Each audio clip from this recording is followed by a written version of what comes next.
श्रीकृष्णाय नमः।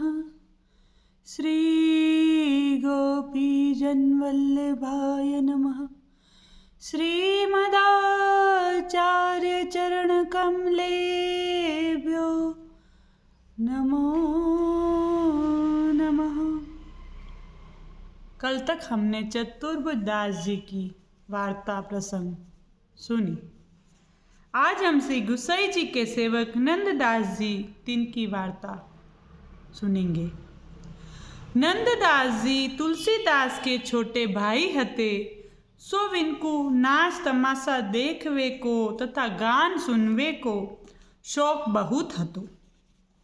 सो वा देश में सु एक संग द्वारका जात हतो। सो नंददास जी ऐसे विचारे कि मैं श्री रणछोड़ जी के दर्शन को जाऊं तो अच्छो है। जब विन्ने तुलसीदास जी से पूछी तब तुलसीदास जी श्री रामचंद्र जी के अनन्य भक्त हते। जासु विन्ने द्वारका जायवे की नाही कही। जब नंददास जी नहीं माने सो वह संग में चले गए। सो मथुरा सूते गए। मथुरा में वह संग को बहुत दिन लगे। सो नंददास जी संग को छोड़कर चल दीने। सो नंददास जी द्वारका को रास्ता भूल गए।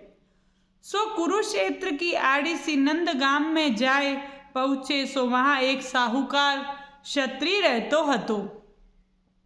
तब नंददास जी वाके घर भिक्षा लेवे गए। वाकी स्त्री को रूप सुंदर हतो। सो नंददास जी देख कर मोहित होए गए। जब आखों दिन जाए के वाके दरवाजे पे बैठे रहते। जब वह शतरानी को मुख देख लेते तब डेरा पे आवते हते। ऐसे करते बहुत दिन बीते। जब वह शतरानी की जात में बहुत चर्चा फैली तब वह शतरानी को ससुरो तथा पति विन्ने विचार कीनो गांव में रहनो नहीं। तब वहाँ ते घर के सगरे मनुष्य श्री गोकुल जी को चले कारण के सब वैष्णव हते। तब नंददास जी को खबर भई। तब नंददास जी हूँ विन के पाछे गए। रास्ता में विन से दूर दूर चले जाए। विन से दूर डेरा करे। ऐसे कितने दिन पीछे ब्रज में पहुँचे। सो यमुना जी के उतरवे के समय वहाँ क्षत्रिय ने कछु मल्हान को दीनो और ये कही। मल्हार जो होए ना जो नाव चलाते हैं उनके बारे में बता रहे हैं कि मल्हान को दीनो और ये कही कि ये ब्राह्मण को मती उतारो ये हमको दुख देते है। जब सब उतर के श्री गोकुल गए श्री गुसाई जी के दर्शन करे। जब श्री गुसाई जी ने आज्ञा करी जो वह ब्राह्मण को यमुना जी के पार क्यों बैठाए आए हो। तो वह क्षत्रिय के मन में ऐसी आई कोई ने इनकी बात कही है अथवा जान गए हैं। सो क्षत्रिय मन में बहुत पछताई वे लग्यो। जब श्री गुसाई जी ने एक मनुष्य पटाई के वह ब्राह्मण को पार सो बुलाए लीनो। जब वह नंददास जी ने आए के श्री गुसाई जी के दर्शन करे साक्षात कोटि कंदर्प लावण्य पूर्ण पुरुषोत्तम के दर्शन भये।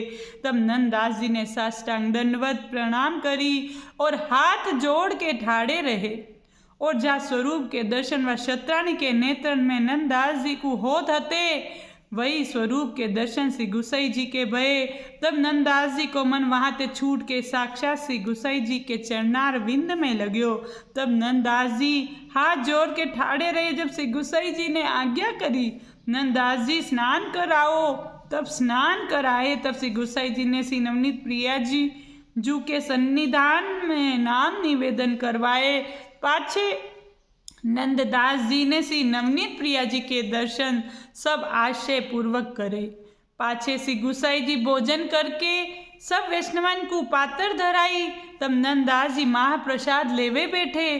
तब महाप्रसाद ले थी नंददास जी को देहानुसंधान रहो नहीं। जब पातर पर बैठे ही रहे भगवत लीला में मन मगन हो गयो। अनेक लीलान को अनुभव होवे लग्यो। भरे घर के चोर की सिनाई मोहित भये।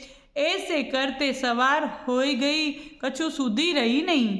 तब श्री गुसाई जी पधार के नंददास जी के कान में कही कि नंददास जी उठो दर्शन करो। जब नंददास जी उठ के ठाड़े भये तब नंददास जी ने उठ के श्री गुसाई जी के दर्शन करके ये पद गायो। प्रातः समय श्री वल्लभ सुत को उठत ही रसना लीजिए नाम। इत्यादि पद गाय किसी नवनीत प्रिया जी के दर्शन करत मात्र ही भगवत लीला की स्फूर्ति भई।